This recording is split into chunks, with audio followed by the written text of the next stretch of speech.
As you consider selling your home, you may ask, how will my home be taxed and for how much? As a home-based childcare business, there are two taxes that will apply to the sale of your home. The first tax is on the profit made from the sale of your home, and the second is tax on the depreciation related to your home business. Disclaimer.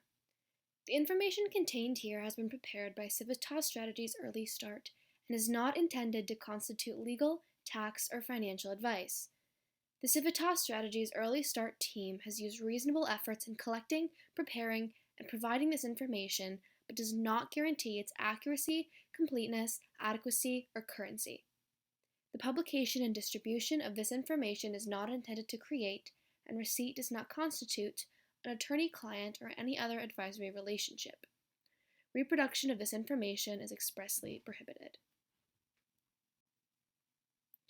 In today's conversation, we will discuss the two taxes previously mentioned, tax on the profit from the sale of your home and tax on depreciation. We'll also go over a few special circumstances that may come up regarding the sale of your home. Tax on profit is relatively straightforward. If you're a single filer, you are able to exclude $250,000 of the profit, and if you are married and filing jointly, you are able to exclude $500,000. To take the exclusion, you or your spouse must have owned the home for at least 2 of the past 5 years, and it must have been your primary residence for at least 2 of the last 5 years as well.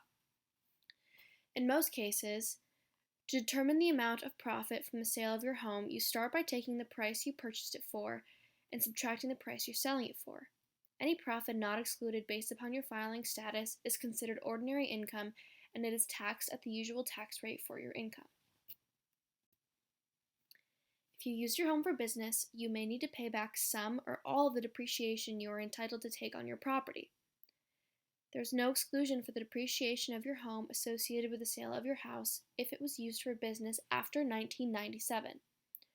Accordingly, regardless of whether you took the depreciation deduction year over year or not, you will owe depreciation recapture on any amount accrued after May 1997. To determine the amount of depreciation you can claim, start with determining how much of the depreciation is for the business. Take the purchase price of the home and multiply it by the time-space percentage. This equals the amount of the home's value would be depreciated through the business. Because we know depreciation on a home occurs over 39 years, divide the total depreciation by 39 to equal 1 year of depreciation. Then, multiply the amount by the number of years you own the home to determine the amount that is subject to ordinary income tax. As stated earlier, the tax on depreciation when you sell your home that was used for business happens whether you depreciated your home on your taxes every year or not. Many family childcare providers do not take depreciation annually out of concern as to how it will impact their eventual sale, but it is going to be taxed regardless. If you didn't take your depreciation as a deduction every year and are selling your home, know that when you file the taxes associated with the year that you sell your house, you can also file a Form 3115. This is a form you can do with your tax preparer that will help you to claim any depreciation for your business that had previously not been claimed. So far, we have covered the more straightforward cases around selling your home. Now, let's discuss some of the less common situations that may still affect you at the time of the sale.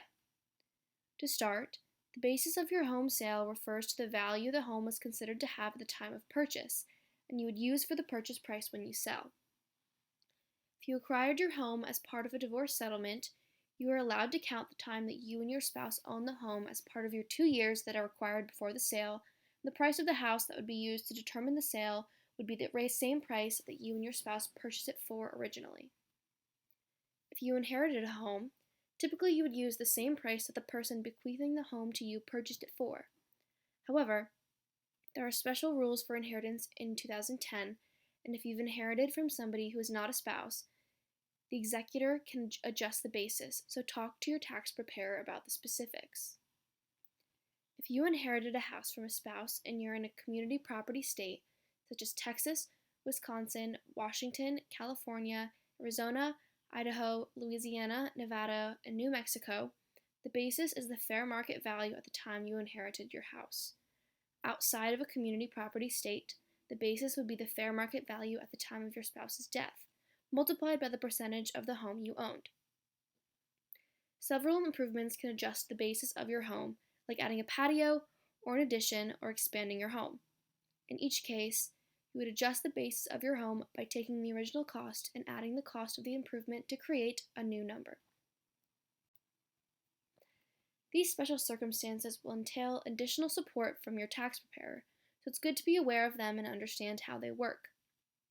To learn more about the impact of taxes on your business, browse our additional tax resources on childcare.texas.gov. There, you can also sign up for one-on-one assistance with a business coach.